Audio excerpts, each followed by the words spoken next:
Lindungan Allah Subhanahu wa taala serta hatinya selalu dilapangkan, rezekinya dilapangkan dan dicukupkan. Oke. Teman-teman, kerasa nggak sekarang adalah malam ke-14, artinya kita sudah setengah Ramadan kita lewati dan mayoritas Ramadan ini malamnya ini dilewati bareng-bareng nih untuk menuntut ilmu terkait muamalah nih, Masya Allah. Terima kasih untuk Ustadz Zul dan Ustadz Bilal atas ilmunya dan ketersediaan waktunya, juga ketersediaannya untuk sharing sama kita. Semoga Allah limpahkan pahala yang berlimpah bagi Ustadz, rezeki yang berlimpah, serta kita bisa bertemu lagi di surganya Allah kelak. Amin. Oke. Bismillah teman-teman. Selamat datang di Muamalah Talk Show. Ahlan wa sahlan. Semoga kita bisa sama-sama belajar. Dan buat yang baru nih, salam kenal semuanya. Aku Salma Rohadatul Aisyah Maulana Putri. Di sini ada asatidz kita nih, ada Ustadz Abdul Fahmi Musa dan Ustadz Bilal Maghribi. Mungkin teman-teman udah pada kenal ya di Instagram dan di LinkedIn. Nah, sebelum kita ke bahasan hari ini, insya Allah kita akan coba untuk review bahasan yang sebelumnya. Mungkin di antara teman-teman ada yang sempat absen ya kemarin ya. Jadi kita review dulu ya. Oke, untuk kemarin kita, bentar ya. Untuk kemarin kita belajar tentang apa ya? Ada yang masih ingat? Kita belajar terkait akad kafalah dan akad hawalah. Apa sih akad kafalah itu dan apa sih akad hawalah itu? Kita sama jelaskan ya. Bismillahirrahmanirrahim. Akad kafalah adalah akad jaminan. Nah, akad kafalah ini menjamin kewajiban orang lain atau menghadirkan yang berkewajiban atau benda yang dijaminkan. Landasan akad kafalah yaitu ada di surat Yusuf ayat 72. Di mana penyair-penyair itu berseru, kami kehilangan piala raja, dan barang siapa yang dapat mengembalikannya akan mendapatkan bahan makanan seberat beban unta, dan aku menjaminkan terhadapnya.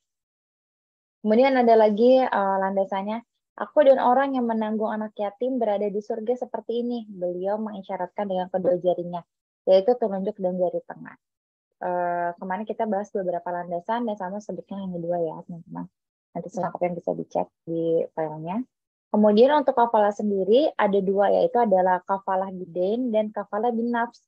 Apakah perbedaannya? Kafalah bidain adalah menjamin hutang dan membayarkannya jika yang berkewajiban tidak mampu atau sekiranya mangkir, dan disebut juga dengan doman. Kemudian kalau kafalah bin nafs adalah menjamin untuk mendapatkan orang yang berkewajiban, baik itu berupa hutang atau selainnya, seperti kisos, tanpa menjamin pembayaran hutangnya. Kemudian kita belajar juga terkait rukun dan syarat kafalah. Pertama ada pihak penjamin atau kafil. Kedua ada pihak yang berpiutang atau makfulah.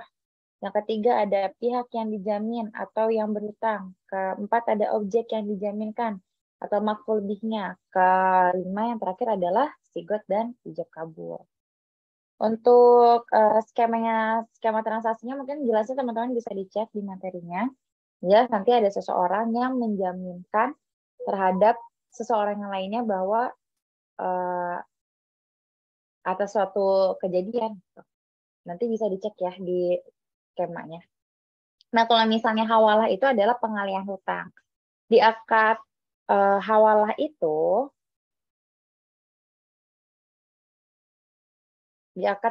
memiliki etimologinya hawalah berarti pengalihan, pemindahan, dan perubahan warna kulit memikul sesuatu di atas pundak. Sedangkan secara terminologi didefinisikan dengan pemindahan kewajiban orang yang berhutang lainnya. Akad yang menghendaki pengalihan hutang dari tanggung jawab seseorang pada tanggung jawab orang lain. Kemudian ada landasan hukum hawalah. Menunda-nunda pembayaran utang yang dilakukan orang mampu adalah suatu kezaliman. Jika salah seorang yang dialihkan kepada orang lain mudah membayar hutang, maka hendaklah ia beralih atau diterima. Nah, di sini tuh ada beberapa jenis hawalah. Kalau misalnya dilihat dari segi objeknya, hawalah dibagi menjadi dua, yaitu hawalah al-haq dan hawalah al-dain. Hawalah al-haq adalah apabila dipindahkan merupakan hak menuntut utang piutang Dan hawala al-dain adalah apabila yang dipindahkan merupakan kewajiban untuk membayar hutang. Di sisi lain hiwala juga atau hawala juga sama aja teman-teman, hiwala atau hawala terbagi menjadi dua, yaitu hawala mutlaqah dan hawala muqayyadah. Hawala mutlaqah adalah hawalah di mana muhil adalah yang berhutang tetapi tidak berpiutang kepada muhal alaih. Ini nanti untuk skemanya bisa dilihat sama teman-teman di penjelasannya, di materinya nanti mungkin biar lebih mudah. Yang kedua adalah hawalah muqayyadah. Hawalah muqayyadah adalah di mana hawalah yang muhil adalah seorang yang berutang sekaligus berpiutang kepada muhal alaih, sebagaimana yang dimaksud dalam fatwa DSN nomor 12 tahun 2000. Kalau teman-teman mau cek fatwanya boleh.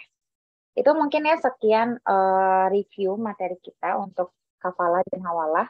Dan insya Allah hari ini kita akan membahas terkait rahan dan wakalah. Atau rahan biasa kita sebut dengan pegadaian. Nah, yang pertama ini adalah akad wakalah. Akad wakalah itu adalah akad yang suka juga dipakai di lembaga keuangan syariah. Tanpa panjang-panjang lagi, kepada Ustadz Bilal untuk penjelasan akad wakalahnya. Baik. Assalamualaikum warahmatullahi wabarakatuh. Bismillahirrahmanirrahim. Alhamdulillahirabbil alamin. Hamdan li rabbin khassana bi Muhammadin wa anqadhana min zulmatil jahli wad dayajiri.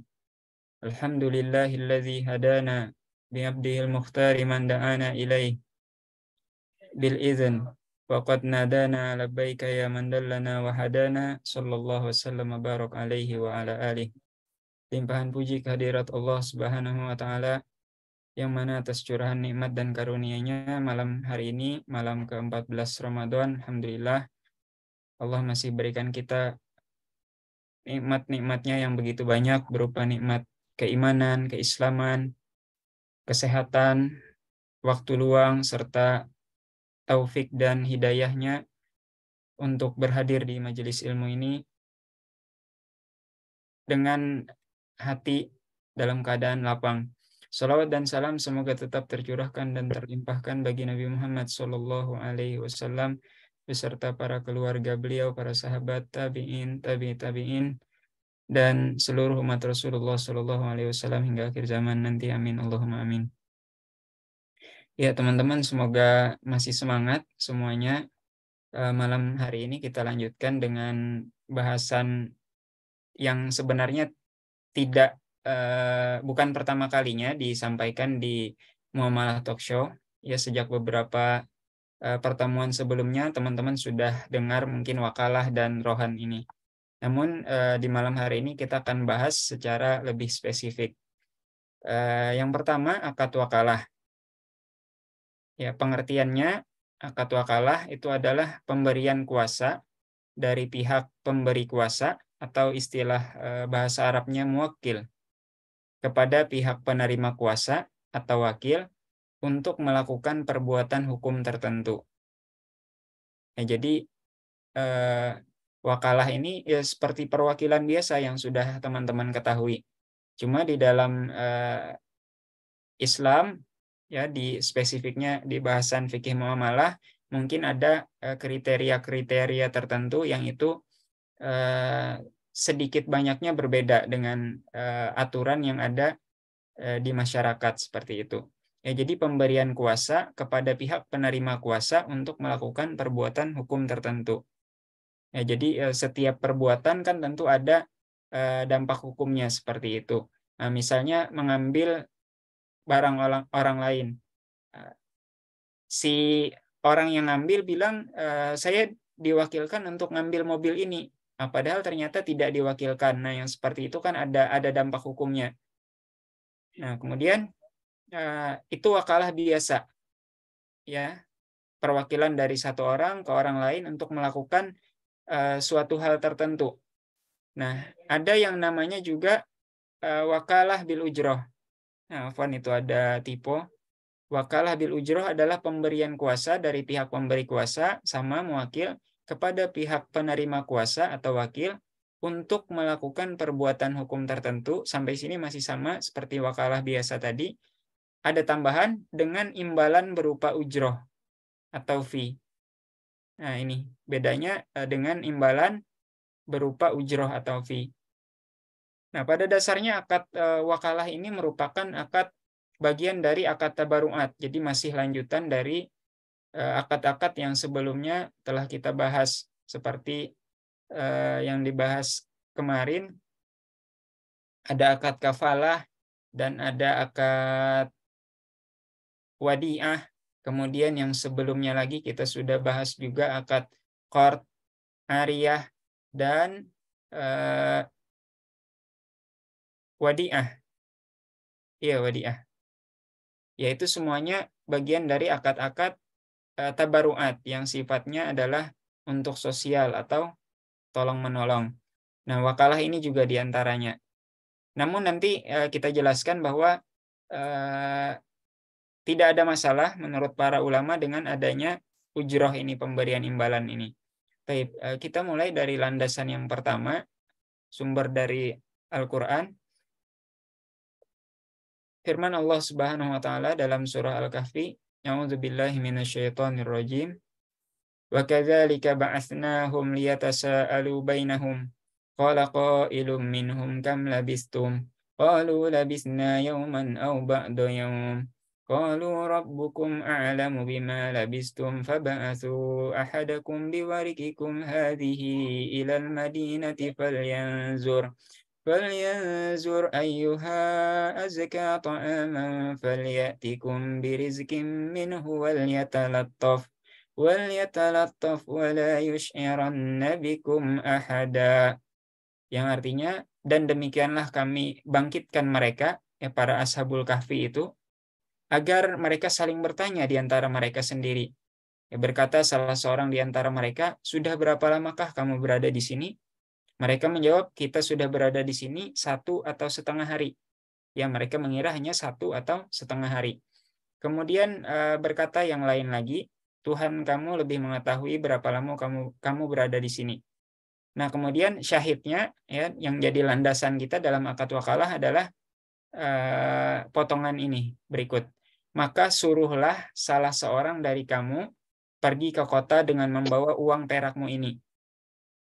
Dan hendaklah ia lihat manakah makanan yang lebih baik, maka hendaklah ia membawa makan itu untukmu, dan hendaklah ia berlaku lemah lembut, dan janganlah sekali-sekali menceritakan halmu terhadap seorang pun. Ya, jadi sejak umat terdahulu, ya, masa Ashabul Kahfi, itu sudah ada wakalah ini, mewakilkan kepada seseorang untuk mencarikan makanan, dan dia dipilihkan untuk teman-temannya yang berada di gua, seperti itu.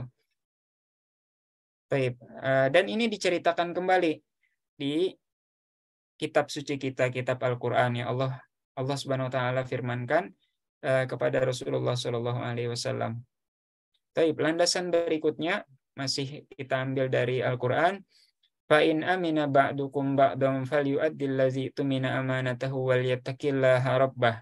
Maka jika sebagian kamu mempercayai sebagian yang lain, hendaklah yang dipercayai itu menunaikan amanatnya, dan hendaklah ia bertakwa kepada Allah Subhanahu wa taala. Ya, dalam hal wakalah, perwakilan, ya, hendaknya seseorang yang diberikan amanah, ya, untuk perwakilan tersebut melaksanakan amanah tersebut sebaik-baiknya.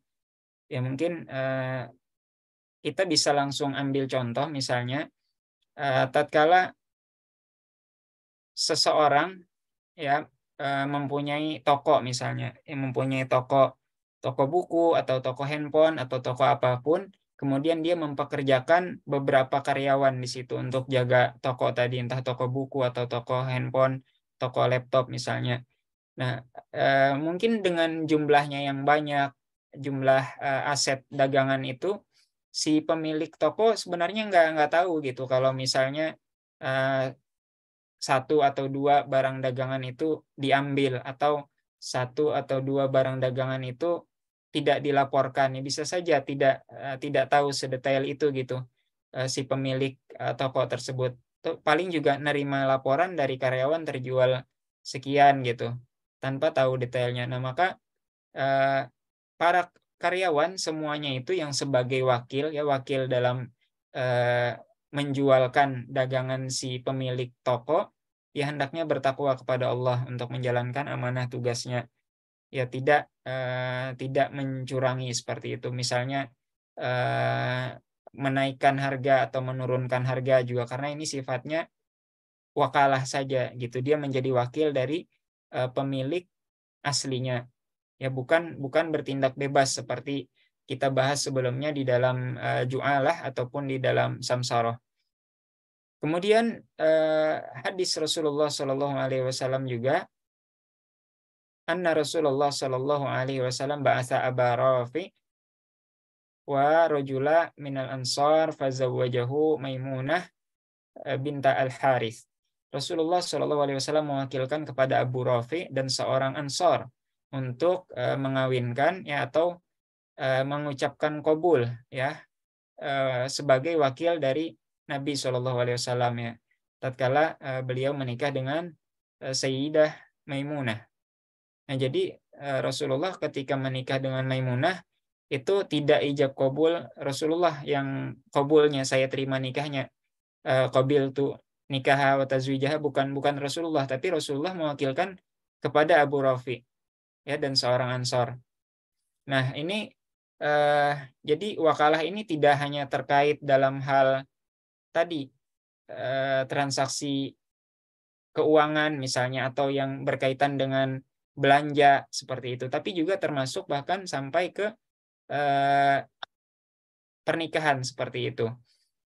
Yang mana ini kalau kita tarik ke pembagian umum, ada fikih ibadah, ada fikih muamalah, ini bisa masuk ke muamalah. Namun sebagaimana juga sempat kita jelaskan bahwa ada ulama yang memisahkan, ada bahasan ibadah, ada muamalah, dan munakahat itu terpisah sendiri. Ada ulama yang memisahkan seperti itu.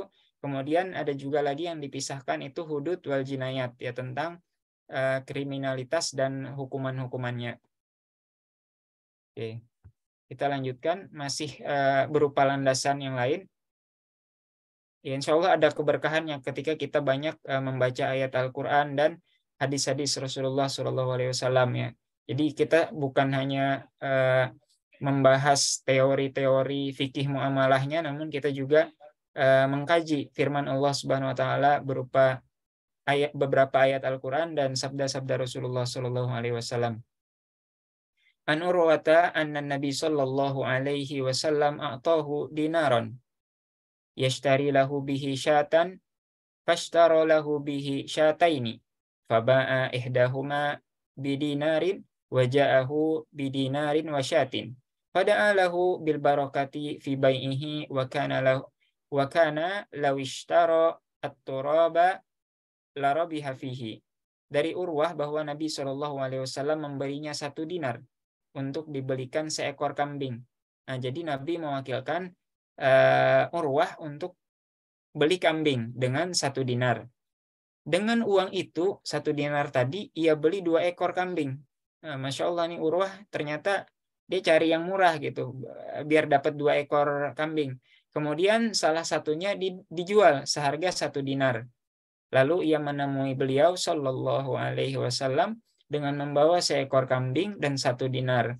Maka Rasulullah mendoakannya dengan keberkahan dalam jual belinya itu. Kemudian dikatakan sungguh dia apabila berdagang debu sekalipun pasti mendapat keuntungan. Masya Allah, Urwah yang mendapat doa dari Rasulullah Shallallahu Alaihi Wasallam. Nah, kemudian kita kutipkan juga qaul dari ulama ya, dari Ibnu Qudamah dalam kitab beliau Al-Mughni, wa yajuzu at-tawkil bi ju'al wa ghairi ju'al. Nah, akad taukil wakalah itu dibolehkan baik dengan imbalan maupun tanpa imbalan. Fa innan nabiyya sallallahu alaihi wa alihi wasallam wakala unaisan fi iqamatil had. Hal itu karena Nabi Shallallahu Alaihi Wasallam pernah mewakilkan kepada Unais untuk melaksanakan hukuman had. Ya, had itu dibahas di bab hudud wal jinayat. Nah, contoh-contohnya adalah misalnya kita ketahui orang yang berzina, orang yang muhson, ya, yang sudah menikah kemudian berzina, itu di dalam hukum Islam itu dirajam seperti itu, dirajam. Kemudian ada hukuman cambuk bagi yang berzina ghairu muhsan, yang belum menikah berzina itu hukuman cambuk. Kemudian juga yang minum minuman keras itu juga hukuman cambuk. Nah, dalam hal hudud seperti ini Rasulullah pernah mewakilkan kepada Unais. Kemudian wa urwata fi isyah. Nah, ini tadi hadis yang kita baca detailnya, kepada Urwah untuk membeli kambing. Wa abara fi qabulin nikah bi ghairi ju'al. Kepada Urwah untuk membeli kambing, kepada Abu Rafi untuk melakukan qabul nikah. Nah, semuanya itu tanpa ju'al, tanpa imbalan. Kemudian wakana yab'atsu ummalata liqabdis shadaqati wa yaj'alu lahum ummalah. Nabi juga pernah mengutus para pegawainya untuk memungut sedekah, ya zakat maksudnya, dan beliau memberikan imbalan kepada mereka. Nah, seperti itu. Jadi Nabi memberikan imbalan kepada orang-orang yang beliau perintahkan untuk memungut zakat, seperti itu. Ya, kita masuk ke rukun wakalah. Ini kurang lebih saja seperti akad-akad yang lainnya. Jadi ada akidain, ada dua orang yang berakad atau dua pihak yang berakad, disebut muwakil, orang yang mewakilkan atau yang memberi kuasa. Kemudian wakil adalah orang yang menerima kuasa. Kemudian muwakkal fih, ada hal yang diwakilkan, objek yang diwakalahkan. Nah, sesuatu yang berbentuk. Ya, jika barang gadaian berupa utang maka tidaklah sah karena tidak bisa diserah terimakan. Kemudian ada yang namanya sigoh, ya ijab kabul, ya sama seperti akad-akad lainnya. Ya, kita bahas lebih detail tentang ketentuan sigohnya. Jadi akad itu harus dinyatakan secara jelas dan tegas, ya serta dimengerti para pihak. Ya, ini bahwa maksudnya wakalah nih, wakalah bukan dikasih gitu, biar jelas. Kemudian boleh dilakukan secara lisan, tertulis, isyarat, dan perbuatan atau tindakan, serta secara elektronik. Kemudian ketentuan terkait wakil dan muwakil. Nah, para pihaknya itu boleh berupa orang atau yang dipersamakan dengan orang. Kalau orang jelas, tapi kalau yang dipersamakan dengan orang itu bisa misalnya atas nama organisasi, itu kan bisa memiliki itu. Organisasi atau perusahaan, yayasan, baik itu yang berbadan hukum atau yang tidak berbadan hukum, yang selama dia itu bisa memiliki sesuatu, kayak ini aset masjid misalnya, ini aset perusahaan. Nah, perusahaan itu kan bisa mewakilkan, menunjuk kepada seseorang untuk menjualkan aset perusahaan misalnya. Nah, itu yang dimaksud.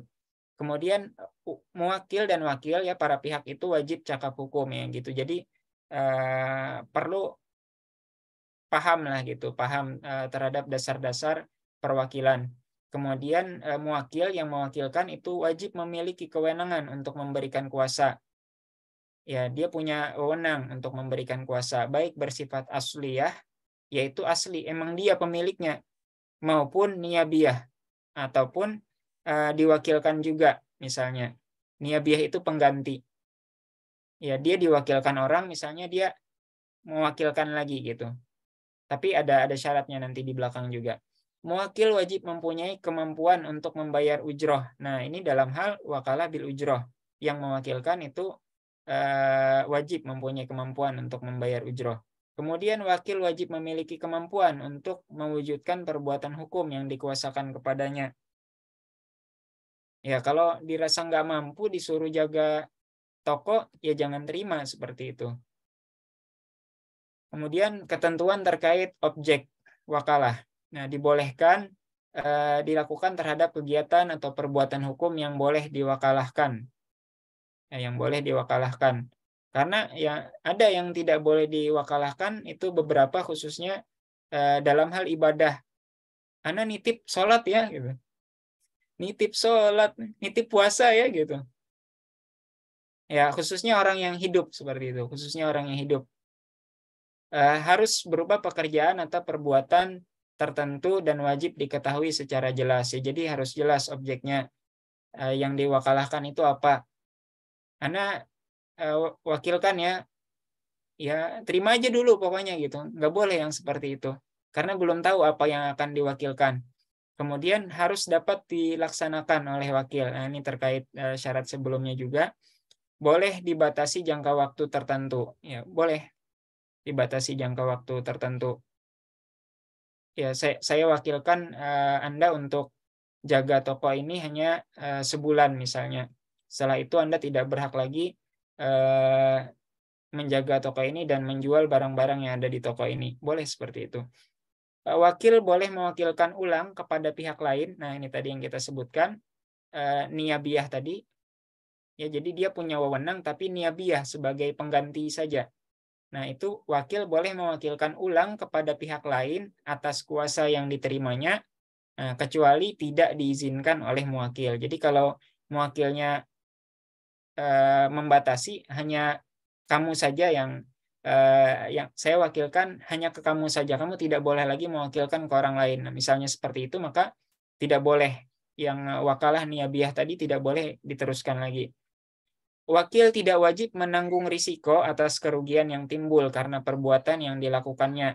Nah, kecuali at-ta'addi, ya, melampaui batas. Ta'addi itu, at-taksir itu kurang, ya, tidak melakukan sesuatu yang seharusnya dilakukan, atau mukhalafatus syurut, yang melanggar perjanjian atau peraturan yang telah ditetapkan orang yang mewakilkannya. Kemudian ketentuan terkait ujroh boleh berupa uang atau barang yang boleh dimanfaatkan menurut syariah. Ya, jangan hadiahnya sesuatu yang diharamkan gitu. Kemudian kuantitas dan atau kualitas ujroh harus jelas, baik berupa angka nominal, persentase, atau rumus yang disepakati dan diketahui oleh para pihak yang melakukan akad. Ujroh boleh dibayar secara tunai, angsur, dan tangguh sesuai syariah dan sesuai kesepakatan. Kemudian ujroh boleh ditinjau ulang atas manfaat yang belum diterima oleh muwakil, ya, belum diterima oleh wakil harusnya, ya, oleh wakil sesuai kesepakatan. Ya, jadi boleh ditinjau ulang ujrohnya yang belum diterima oleh wakil. Baik. Seorang wakil adalah penerima amanah. Seorang wakil adalah penerima amanah, maka pada apa yang ia pegang dan apa yang ia laksanakan, dan ia tidak menanggung kecuali jika lalai. Tadi ta'addi, taksir, atau mukhalafatus syurut tadi. Nah, sebagaimana sabda Rasulullah Shallallahu Alaihi Wasallam, la domanun ala mu'tamani. Tidak ada jaminan atas orang yang diberi kepercayaan, ya, karena kita udah percayakan ke dia gitu. Apa yang dia katakan, kalau emang ini murni kecelakaan katanya, atau ini kecurian, saya sudah lakukan yang seharusnya, tokonya sudah dikunci dan lain sebagainya, ternyata tetap kecurian misalnya, itu di luar tanggung jawabnya dia, seperti itu. Oke, demikian sama materi tentang wakalah. Oke, baik, jazakallah Ustaz Bilal atas penjelasannya terkait wakalah, dan akan dilanjutkan materinya terkait akad rahan. Mangga, tafadhol Ustaz untuk penjelasannya. Baik. Bismillahirrahmanirrahim. Assalamualaikum warahmatullahi wabarakatuh. Syukranillah, salatan wa salamun ala rasulillah. Rabbi syrah sadri wa yassir li amri wahlul 'uqdatam min lisani yafqahu qawli. Allahumma faqihna fid din wa 'allimna ta'wil. Amin ya rabbal alamin. Alhamdulillah, pertama tadi sudah disampaikan pembahasan terkait akad wakalah. Tentu akad wakalah ini kita sudah tidak asing lagi, ya, karena memang sering kita lakukan di kehidupan kita sehari-hari. Kita memberikan pendelegasian atau pemberian kuasa kepada seseorang, atau sebaliknya kita juga terkadang suka menerima kuasa dari seorang untuk melakukan suatu hubungan atau perbuatan hukum tertentu gitu. Nah, di dalam akad wakalah yang menanggung resiko itu adalah pihak wakil, pihak mewakil, pihak yang memberikan perwakilan. Adapun orang yang menerima perwakilan selama memang dia tidak melakukan kelalaian. Kelalaian itu ada 3 tadi, at-ta'addi, at-taqsir, dan mukhalafatus syurut. At-ta'addi itu melampaui batas atau melakukan sesuatu yang harusnya dia nggak lakukan. Itu namanya at-ta'addi. Taqsir itu dari kata qasir artinya kurang. Artinya dia tidak melakukan sesuatu yang seharusnya itu dia lakukan. Dan yang terakhir adalah mukhalafatus syurut, yaitu menyalahi ketentuan dan syarat-syarat yang ditetapkan di dalam akad wakalah itu. Tapi yang menarik ini dari sekian banyak kegiatan pendelegasian atau pemberian kuasa, yang menarik itu adalah taukil dalam qabul nikah. Ini ternyata pernah dilakukan oleh baginda Rasul ketika menikah dengan siapa, Maimunah ya. Jadi Sayyidati Maimunah, ternyata beliau mewakilkan pada sahabat untuk melakukan qabul nikah. Nah, ini solusi juga sebetulnya buat teman-teman yang belum nikah ini, yang kira-kiranya suka grogian kalau melakukan sesuatu di depan orang banyak, kadang-kadang suka grogi gitu. Nah, ini bisa solusi sebetulnya. Wakilin aja sama yang kira-kira orangnya tegas dan lancar gitu. Karena kalau di tempat saya itu, kalau orang nikah sekali 2 kali ternyata grogi juga gitu, nggak bisa jawab gitu. Adatnya itu ketiga kali nggak berhasil juga dimandiin tuh pengantin lakinya. Nah, ini mungkin bisa jadi solusi juga buat orang-orang yang ngomongnya rada kurang cepat, rada kurang tegas gitu dalam qabul, minta diwakilkan kepada orang lain, dan itu hukumnya sah. Nah, kemudian pembahasan selanjutnya adalah terkait dengan akad rohan. Rohan itu adalah menahan barang sebagai jaminan atas hutang. Gampangnya, rohan itu barang yang dijadikan sebagai jaminan. Kadang-kadang kita kalau lagi hutang sama orang, untuk meyakinkan bahwa kita ini orang yang amanah, orang yang jujur, ketika kita minjem uang pasti akan kembali, akan kita usahakan sesuai dengan niat yang baik, insya Allah akan kembali. Untuk meyakinkan itu, pemberi hutang itu dibolehkan untuk meminta satu barang yang digunakan sebagai jaminan. Nah, itu namanya rohan. Secara bahasa, rohan yaitu as-subut wad-dawam, yang artinya tetap dan lama. Atau bisa juga diartikan sebagai al-habsu wal-luzum. Itu pengekangan dan keharusan secara bahasa itu. Nah, kemudian secara terminologi syara, rohan itu adalah habsu syai'in bihaqqin yumkinu istifa'uhu minhu. Jadi penahanan terhadap suatu barang dengan hak sehingga dapat dijadikan sebagai pembayaran dari barang tersebut. Jadi penahanan suatu barang apabila haknya itu nggak bisa kembali, maka jaminan itu bisa dijadikan sebagai pembayaran, sebagai pengganti. Itu namanya rahan. Nah, kemudian ulama fikih juga dalam hal ini, ulama Maliki menjelaskan bahwa rohan itu adalah ja'lu ainin maliyatin wasiqatan bidainin yustaufa minha inda ta'azzuril wafa. Jadi menjadikan suatu harta ain maliyah, artinya barang yang berbentuk harta, sebagai jaminan atau kepercayaan wasikoh terhadap den utang, di mana sebagian utang yang terbayarkan dari harta tersebut ketika ada uzur untuk melunasi. Jadi kalau misalnya ada uzur untuk melunasi dan nggak pas kebetulan dia lagi nggak punya duit, padahal sudah jatuh tempo gitu kan, dia lagi kepepet gitu, akhirnya ya sudah, kata si pemilik utang, ya udah deh, jaminan saya, gadai saya itu eksekusi aja. Dieksekusi, bagaimana caranya eksekusi? Ya dijual. Jadi dijual seharga seharga pasaran berapa, kemudian ketika dijual ternyata ada lebihnya, maka kelebihannya itu menjadi milik si pemilik barang, dikembalikan artinya. Tapi kalau setelah dijual ternyata masih kurang, maka tetap menjadi kewajiban daripada si milik hutang. Itu pengertian daripada rohan.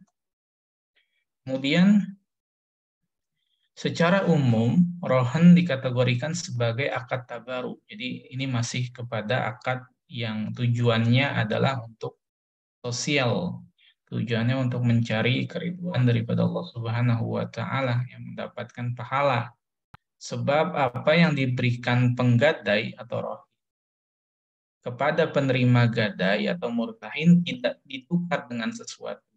Artinya ketika si rohin ini, pihak yang menjaminkan atau penggadai memberikan barang itu tujuannya bukan muawadhat, bukan akad pertukaran antara uang dengan barang, bukan akad pertukaran, tetapi ya akadnya adalah peminjaman uang, gitu.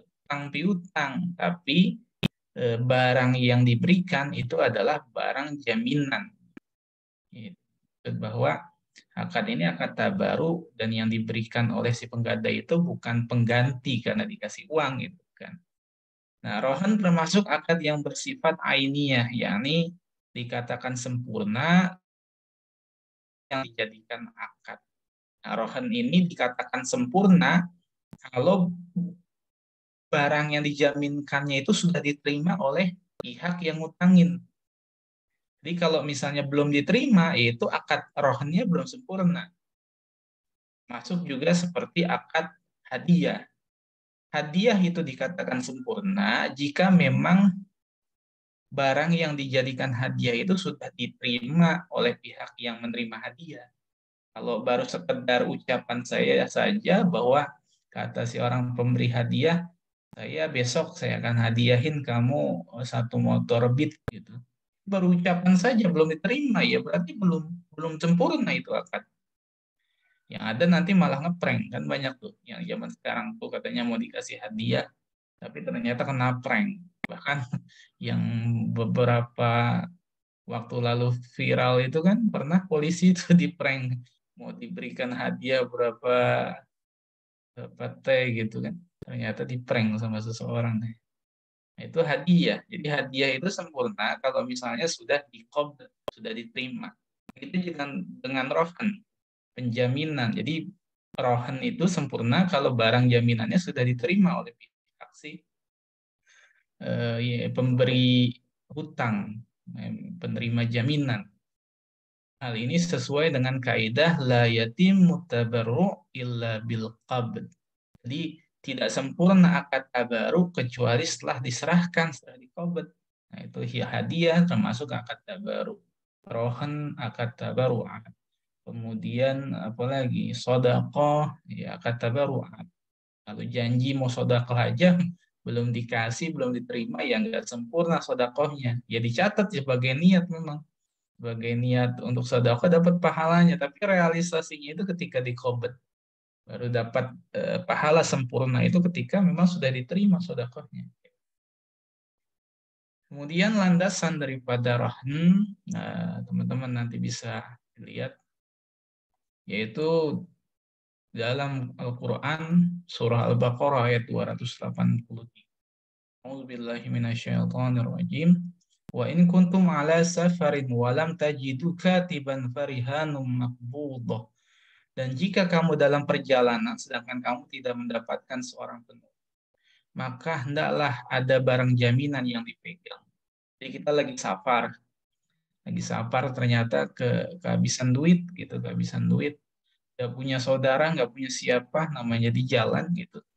Minjam duit sama orang. Ya karena nggak kenal, orang juga mau kasih pinjam duit kan susah. nggak kenal, nggak percaya gitu, maka ia kasih barang jaminan itu.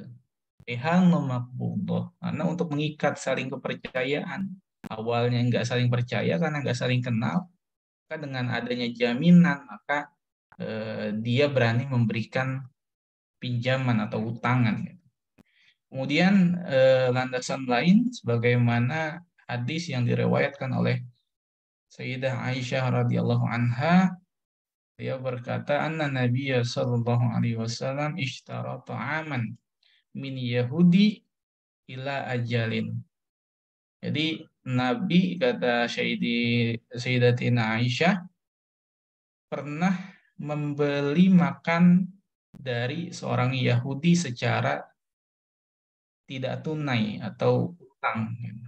Warohanahu dir'an min hadidin. Kemudian Nabi menjaminkan atau menggadaikan baju besinya. Nah, ini kan artinya bahwa ya Nabi melakukan gadai juga sebagai contoh buat kita umatnya bahwa gadai itu ya disyariatkan, dibolehkan. Dan ini menjadi ini juga pelajaran bahwa kita Nabi itu hidupnya ya sederhana itu. Ketika beliau tidak ada uang, bahkan beliau membeli makanan dengan cara gadai. Gitu.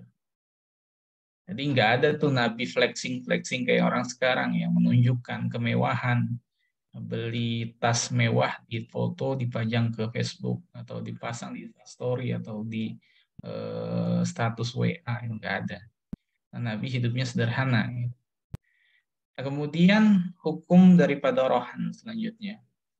Para ulama sepakat bahwa akad rohan ini dibolehkan dan hal ini telah dilakukan sejak zaman Nabi Shallallahu Alaihi Wasallam hingga saat ini dan tidak ada yang mengingkarinya. Jadi memang berdasarkan ayat dan hadis Nabi, ijma para ulama atas kebolehan akad rohan gadai. Nah, dalam fikih para ulama menyampaikan bahwa kullu ma jaza bai'uhu jaza rahmu. Jadi setiap sesuatu atau semua barang yang boleh dijual boleh pula digadaikan sebagai jaminan. Jadi sesuatu yang bisa dijual maka bisa dijadikan sebagai jaminan. Ini dalam tanda petik bahwa sesuatu itu adalah sesuatu yang sesuai dengan syara yang tidak dilarang oleh ketentuan syara, sesuatu yang halal. Maka nggak bisa misalnya barang najis itu dijadikan jaminan, nggak bisa, karena menurut syara itu nggak boleh. Misalnya B2 gitu, datang B2 dijadikan jaminan. Nah, menurut syara nggak bisa, tapi menurut hukum perdata boleh, tetapi menurut syariah itu nggak diperkenankan karena barang haram itu bukan dianggap sebagai harta. Atau barang najis yang secara syariah disebut najis, kotoran. Kotoran itu bukan harta karena nggak bisa dijadikan sebagai jaminan berarti dia. Nah itu jadi kullu ma jaza bai'uhu jaza rahnuhu. Jadi sesuatu yang boleh dijual, boleh pula digadaikan sebagai jaminan utang. Nah, itu dalam tanda petik ya yang tidak melanggar prinsip syariah, artinya dibolehkan oleh syarak. Nah, akan tetapi rohan ini tidak diwajibkan sebagai rohan, hanya sebagai jaminan saja. Jika kedua pihak tidak saling mempercayai sebagaimana firman Allah, farihanum maqbudhah. Nah, maksudnya rohan ini, akad rohan ini, jaminan ini ya hukumnya bukan wajib, tetapi sebagai jaminan saja karena kedua belah pihak itu saling tidak percaya. Seperti tadi yang apa? Sebutkan di jalan itu, di jalan ternyata saling nggak kenal gitu kan? Ya salah satu solusinya adalah ngasih jaminan kalau kita mau dapat utangan dari orang. Jadi hukumnya tidak wajib adanya jaminan itu, tetapi menjadi alat untuk kepercayaan orang untuk apa? Untuk mampu memberikan pinjaman. Nah, kenapa para ulama menyebut ini bukan hal yang wajib, tetapi ini hanya sebagai kebolehan saja, mubah, karena melihat dari ayat selanjutnya. Fariha numakullah, kemudian kan di ayat itu diteruskan dengan korinah, petunjuk-petunjuk, lanjutan ayat. Jadi kalau dalam menentukan hukum, para ulama mujtahid itu melihat daripada petunjuk-petunjuk ayat. Jadi asalnya ayat perintah itu menunjukkan wajib. Al-aslu fil amri lil wujub. Itu kaidahnya, bahwa asalnya perintah itu menunjukkan makna wajib. Itu kaidah usul fikihnya begitu. Baliknya, al-aslu fin nahyi litahrim. Jadi asalnya larangan itu hukumnya haram. Tetapi ada lanjutannya. Lanjutannya itu selama memang korinahnya ditemukan menunjukkan wajib atau menunjukkan larangan. Jadi ada larang-larangan, ada korinah-korinah petunjuk. Nah, itu ulama menggali itu. Jadi ada larangan di dalam Quran, ada perintah. Kemudian dilihat ayat selanjutnya, korinahnya, petunjuknya ini menunjukkan wajib atau bukan. Atau korinahnya bisa saja di dalam hadis, petunjuknya dalam hadis gitu. Nah, itu di dalam terkait dengan rohan ini, korinahnya itu petunjuk ayat selanjutnya, fa in amina ba'dukum ba'dha falyu'addil ladzi umina amanatahu wal yattaqillah rabbah. Itu dari korinah itu disimpulkan bahwa memberikan rohan itu, jaminan itu gadai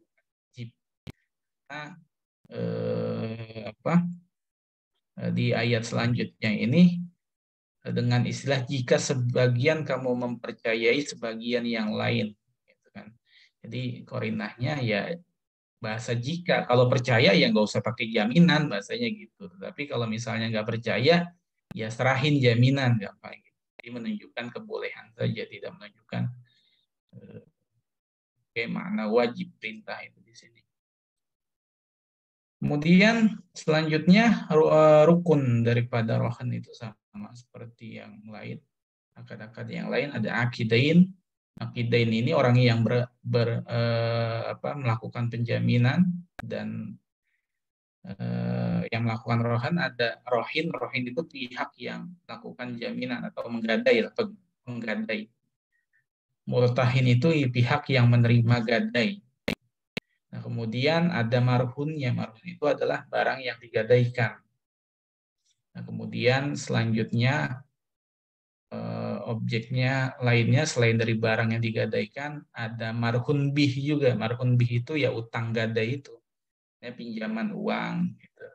Pinjaman sesuatu yang bernilai, nggak mesti uang ya. Utang itu kan nggak mesti uang. Barang juga bisa sebagai hutang barang. Jadi marhun bih itu pada sesuatu yang bernilai, yang dijadikan utang, yang bisa dijadikan utang. Nah, kemudian yang terakhir ada sighot. Sighot itu ijab dan qabul. Next, ketentuan daripada akad rahan. Nah, ini murtahin atau pihak yang menerima gadai mempunyai hak untuk menahan marhun atau barang sampai semua utang rohin dilunasi. Jadi pihak penerima gadai berhak dia nahan tuh barang yang dijadikan jaminan sampai memang dia melunasi hutangnya itu. Kalau belum lunas ya dipegang terus, boleh dipegang terus. Kemudian marhun dan manfaatnya tetap menjadi milik rohin. Pada prinsipnya marhun tidak boleh dimanfaatkan oleh murtahin kecuali seizin rohin, dengan tidak mengurangi nilai marhun dan pemanfaatnya. Itu sekedar pengganti biaya pemeliharaan dan perawatan. Jadi barang yang digadaikan itu prinsipnya kalau misalnya dia menghasilkan itu masih tetap milik si penggadai. Misalnya barang gadai itu adalah tanah. Tentu kan sertifikatnya yang dipegang oleh si penerima gadai. Nah, tanahnya ini ternyata banyak pohon yang menghasilkan buah, maka buahnya ini tetap milik si penggadai. Nggak bisa pihak yang menerima gadai itu mengambil buah itu. Karena prinsipnya tetap milik si gadai. Karena cuma sebagai jaminan saja, sebagai penahan utang, itu nggak bisa diakui hasilnya. Termasuk juga misalnya yang digadai adalah sapi betina yang sedang hamil atau menyusui gitu kan. Maka susu atau anak yang ada di dalam kandungan sapi yang lagi hamil itu ya tetap punya si penggadai ketika dia lahir, itu ya menjadi miliknya si penggadai, bukan pihak penerima gadai. Nah, kalau dimanfaatkan nggak boleh kalau nggak ada izin dari rohin, dari penerima gadai. Tetapi dalam hal ini, sesuatu yang membutuhkan pemeliharaan, perawatan, karena barang ini esensinya tetap manfaat dan barangnya esensinya tetap punya si penggadai, maka biaya perawatan itu boleh diminta ditarik dari si rohin gitu. Diminta nih, ini kan barang hidup nih, sapi yang digadain. Sapi itu kan butuh makan gitu, nggak bisa sapi itu didiemin aja kayak mobil, ditaruh di carport gitu. Ya kalau didiemin aja kan mati. Maka boleh tuh kita sebagai pihak penerima gadai meminta biaya pemeliharaan sebesar biaya real. Biaya real itu ya berapa biaya yang kita keluarkan nyata-nyata gitu. Itu terkait dengan mu'nah atau biaya pemeliharaan terhadap barang yang digadai. Nah, kemudian pemeliharaan dan penyimpanan marhum pada dasarnya menjadi kewajiban rohin. Nah, ini pemeliharaan dan penyimpanan barang gadai itu kewajiban si penerima gadai. Dia punya kewajiban. Namun dapat dilakukan juga oleh murtahin. Nah, namun boleh juga dilakukan oleh si penggadai. Sedangkan biaya dan pemeliharaan penyimpanan tetap menjadi kewajiban. Nah, kalau disepakati keduanya, ya udah deh sama-sama deh kita jaga. Misalnya tanah tadi. Tanah prinsipnya ketika digadaikan, maka kewajiban menjaga dan memelihara itu adalah orang yang menerima gadai. Tetapi kalau disepakatin, ya udah deh sama-sama kita jaga nih tanah nih. Gitu. Nah, itu enggak masalah. Tapi biaya penyimpanan, pemeliharaan tetap menjadi kewajiban si penggadai. Besar biaya pemeliharaan dan penyimpanan marhun tidak boleh ditentukan berdasarkan jumlah pinjaman. Nah, ini batasan dari fatwa kenapa tidak boleh diambil dari besarnya jumlah pinjaman, karena di sini kalau misalnya diambil dari jumlah pinjaman dari utang, nanti cenderung terjadi adanya,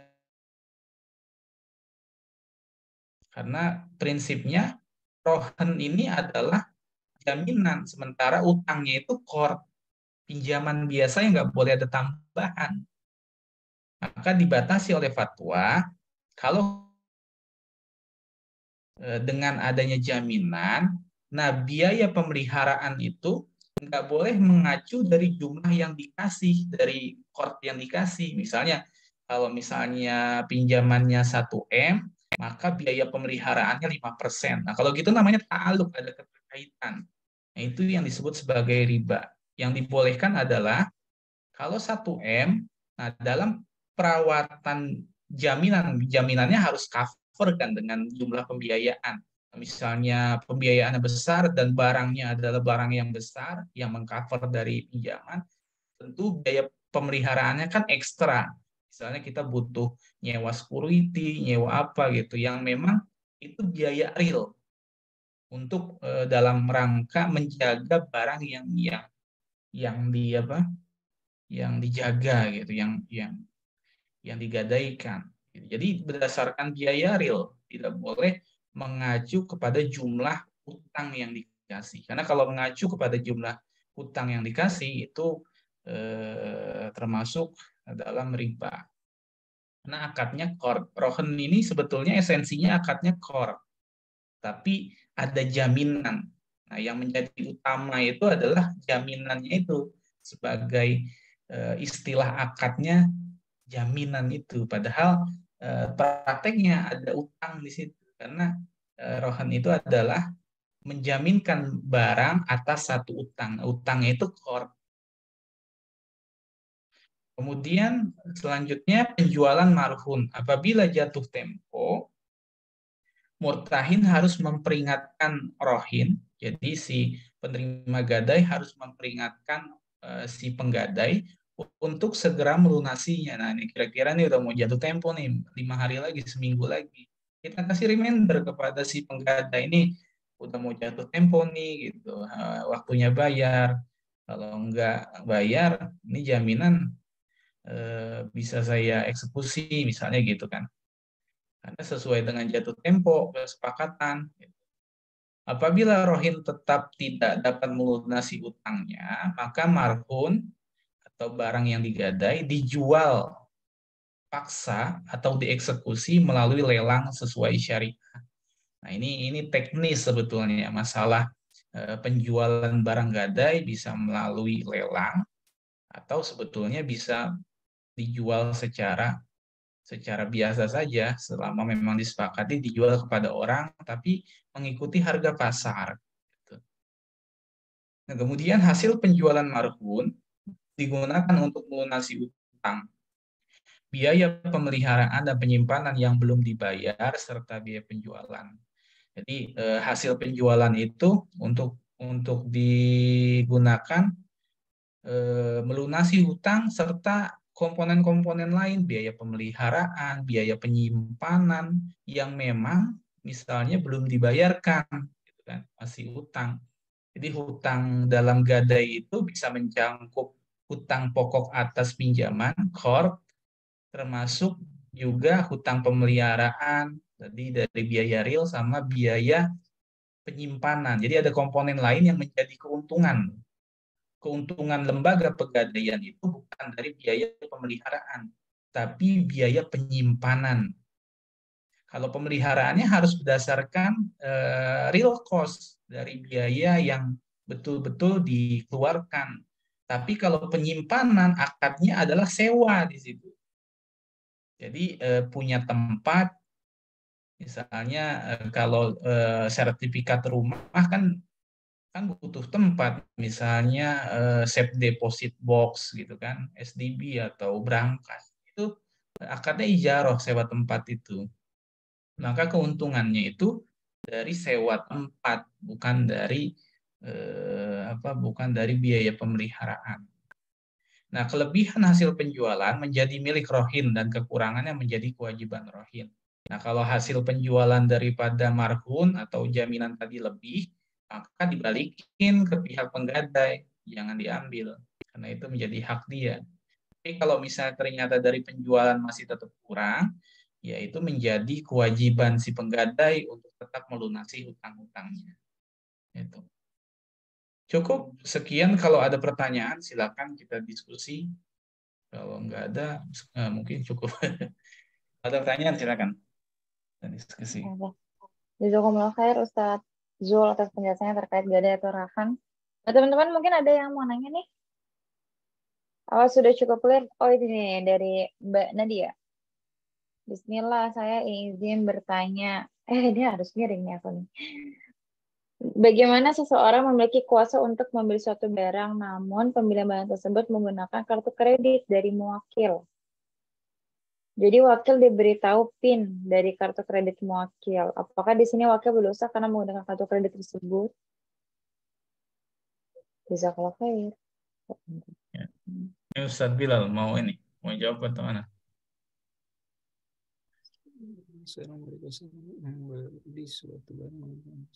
Nah, dulu yang jawab deh.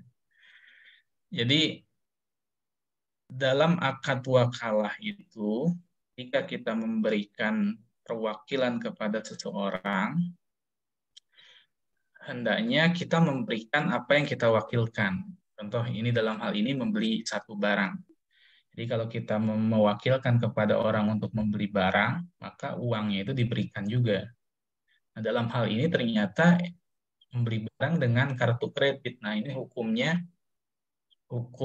kartu kredit Kalau misalnya kreditnya adalah kredit yang non syariah, kemarin kita udah bahas ya terkait dengan akad kartu kredit itu masuk kepada akad kafalah ya. Kalau kartu kreditnya ada kartu kredit konvensional, maka tentu transaksinya ada transaksi ribawi. Maka apakah pihak yang memberikan perwakilan, pihak yang menerima perwakilan atau wakil ini berdosa? Prinsipnya, dia sebagai wakil saja. Resiko dalam akad wakalah itu adalah pihak pemberi perwakilan. Jadi kalaupun bicara masalah dosa, bisa kaitannya dengan resiko itu. Dalam akad wakalah kan kalau terjadi resiko, pihak yang menerima perwakilan itu nggak menanggung resiko, karena dia sebagai wakil saja. Yang menanggung resiko adalah yang memberi perwakilan. Nah, termasuk dalam hal ini, kalau misalnya ada dosa karena transaksi yang digunakan adalah ribawi, apakah dia terkena? Harusnya secara hukum tidak, karena dia sebagai wakil saja. Tetapi bisa dibilang kena kalau memang dia tahu transaksi itu transaksi yang terlarang. Dia tahu hukumnya bahwa transaksi riba itu haram. Tetapi dia sebagai pihak yang mewakilkan abai terhadap transaksi yang dia ketahui hukumnya haram. Ya dia kena juga berarti kalau misalnya dia tahu hukumnya itu adalah haram gitu. Kalau dia nggak tahu hukumnya, maka ya prinsipnya kembali kepada akad wakalah. Dia nggak tahu. Jadi yang menanggung adalah si pihak pemberi kuasa. Tapi kalau dia tahu hukumnya transaksi menggunakan kartu kredit konvensional adalah riba dan dia menjalankan perwakilan itu, berarti kan itu perwakilannya ada perwakilan yang cacat secara transaksi. Bukan cacat secara akad perwakilan, tetapi akad secara pembayarannya. Karena menggunakan sistem yang non syariah gitu. Jadi harusnya kalau dia tahu dia nggak mau menerima itu gitu. Jadi kalau dalam kaidahnya itu dalam Quran disebutkan wala ta'awanu 'alal ismi wal udwan. Jadi janganlah kamu membantu dalam perbuatan dosa dan udwan. Gitu. Kira-kira itu. Dari Ustaz bilang mungkin ada tambahan? Iya, cukup. Kalau diketahui secara jelas ya berdosa. Kalau Ya, tidak diketahui atau disamarkan ya lepas. ya. Intinya kalau kita mendapatkan perwakilan ya harus jelas apa yang diwakilkan, melanggar syariah atau enggak. Kalau dia memang melanggar syariah, baik itu apa yang diwakilkan, terus pengikut-pengikut yang diwakilkan itu. Kan jual beli itu beli sesuatu, pengikutnya kan pembayaran. Kan nggak mungkin kita beli barang itu cuma sekedar, ya tergantung sih apa yang diwakilkan. Kalau yang diwakilkannya cuma sekedar memesankan saja, kemudian pembayarannya dilakukan oleh si pemberi kuasa, maka yang nggak masalah, berarti dia nggak berdosa karena cuma memesankan saja. Jadi tergantung apa yang diwakilkan. Jadi kalau apa yang diwakilkan itu sesuatu yang haram, sebaiknya jangan diterima karena termasuk kepada ta'awun 'alal ismi wal udwan.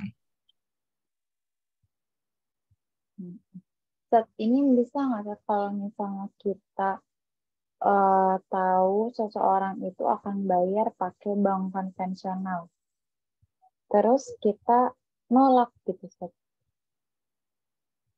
Ya, Itu kan kalau aku lihat kan berarti sebenarnya lebih ke pembayarannya ya, pembayaran si orang yang mau ngewakilin itu, yang memberikan kuasa itu, dia punyanya mungkin kartu kredit gitu. iya. Kalau ternyata dianya Betul. punyanya bank konven juga berarti nggak boleh, Ustaz. Ya kalau menurut pendapat yang hati-hati, ini kan babnya masalah ta'awun 'alal ismi wal udwan. Gitu. Kalau misalnya orang yang hati-hati, dia ya nggak mau sebagai wakilnya. Karena wakil itu Berarti kan orang yang menempati kedudukan orang yang bertransaksi. Wakil itu posisinya dia menempati orang yang bertransaksi karena dia mendapatkan kuasa. Jadi kalau bicara kaidah ta'awun itu tolong menolong, Majma' Fuqaha bi Ameriki ini di dalam tulisan Ustaz Erwandi Tarmizi itu, dia mengutip dari pakar fikih di Amerika itu dalam konferensi kelima ini ada 4 kaidah terkait masalah tolong menolong dalam maksiat. Yang pertama ada mubasyarah maksudah, yaitu perbuatan itu yang secara langsung dan ditujukan untuk maksiat, maka hukumnya haram. Jadi kalau perbuatan itu secara langsung dan diniatkan memang untuk maksiat, maka haram. Contohnya adalah seseorang yang memberikan khamr kepada orang lain dengan tujuan untuk diminum. Jadi khamr itu udah haram. Dikasih kepada orang lain emang tujuannya untuk biar dia minum. Itu berarti mubasyarah maksudah, secara langsung dan diniatkan memang untuk maksiat. Yang kedua ada mubasyarah ghairu maksudah. Jadi ditujukan langsung untuk maksiat, langsung tetapi tidak ditujukan untuk maksiat. Mubasyarah ghairu maksudah. Secara langsung berkaitan dengan maksiat tapi nggak diniatin untuk maksiat. Nah, ini hukumnya haram juga. Contohnya menjual barang haram yang tidak ada kegunaannya untuk hal yang mubah, sekalipun tujuannya bukan untuk menolong berbuat maksiat. Contohnya, rokok itu hukumnya haram. Nah, dia menjual rokok memang tidak niat untuk maksiat kan, nggak ditujukan untuk maksiat, tapi memang rokok ini nggak ada manfaatnya selain memang untuk dihisap gitu. Maka menjual rokok itu hukumnya haram. Nah, kemudian ada maksudah ghairu mubasyarah, ditujukan untuk maksiat tapi tidak secara langsung. Contohnya seorang yang memberikan orang lain uang agar dia membeli khamr. Nah, memberikan uang itu enggak maksiat. Gitu. Tetapi secara tidak langsung kalau misalnya diniatkan menyuruh untuk memberi khamr maka haram juga. Nah, yang terakhir ada ghairu mubasyarah wala maksudah. Tidak langsung dan tidak ditujukan untuk maksiat. Contohnya misalnya menjual pisau. Pisau ini kalau misalnya kita jual ternyata orang lain yang beli itu digunakan untuk membunuh, maka kita yang menjual itu ya nggak berdosa karena barang ini bisa digunakan untuk kebaikan, bisa juga digunakan untuk kejahatan. Jadi kaidah yang terakhir ini ghairu mubasyarah wala maksudah itu yang diperbolehkan. Itu terkait dengan tolong menolong. Nah, kalau tadi masalah kartu kredit itu kan masuk kepada kategori mubasyarah ghairu maksudah. Jadi memang secara langsung ditujukan untuk pembayaran melalui konvensional dan dia tahu meskipun niatnya bukan untuk membantu dia dalam hal maksiat gitu. Tetapi dia udah tahu secara langsung dia mentransaksikan menggunakan transaksi syariah. Itu buat yang hati-hati. Berdasarkan kaidah itu ya.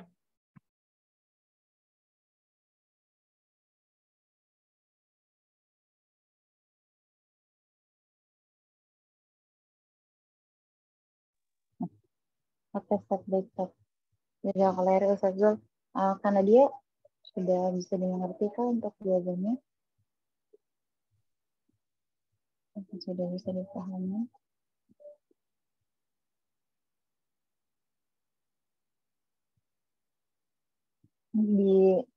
Kita sama lagi ada yang sholawatannya kedengaran nggak? Enggak. Ada lagi? Mungkin kalau nggak ada cukup ya. Ya. Kalau nggak ada udah bisa kita cukupkan nih teman-teman semuanya. Oke. Mungkin Sudah nih Ustaz, sepertinya sudah tidak ada pertanyaan lagi terkait akad wakalah dan kafalah. Mungkin yang perlu di-highlight teman-teman bahwa nggak boleh adanya ta'aluk ya Ustaz ya dari si hutang piutang yang membersamai akad hawalah ataupun akad gadai tadi rahan. Jadi itu perlu di-highlight. Jadi teman-teman harus ketika memang menggunakan akad tersebut dalam bisnisnya teman-teman, dalam kehidupannya teman-teman harus bisa menjelaskan ujrahnya itu didapatkan dari mana. Itu ya, Ustaz ya. Mungkin kalau misalnya memang udah tidak ada lagi hal yang harus didiskusikan, untuk hari ini kita sudahi teman-teman. Insya Allah kita akan bertemu lagi di esok hari dengan materi yang berbeda. Dan untuk materinya sendiri insya Allah akan di-share di grup Santri Nabawi. Dan untuk rekamnya juga ada di YouTube-nya Santri Nabawi buat teman-teman yang masih mau untuk sharing terkait poster yang kita atau kegiatan talkshow muamalah ini, boleh banget ya. Bisa di-share aja poster-poster kita dan link yang udah di-share sama admin Santri Nabawi. Oke, untuk itu sebelum kita akhiri, mari sama-sama beristighfar sebanyak 3 kali. Astagfirullahaladzim, astagfirullahaladzim, astagfirullahaladzim. Sebila boleh ditutup oleh doa penutup.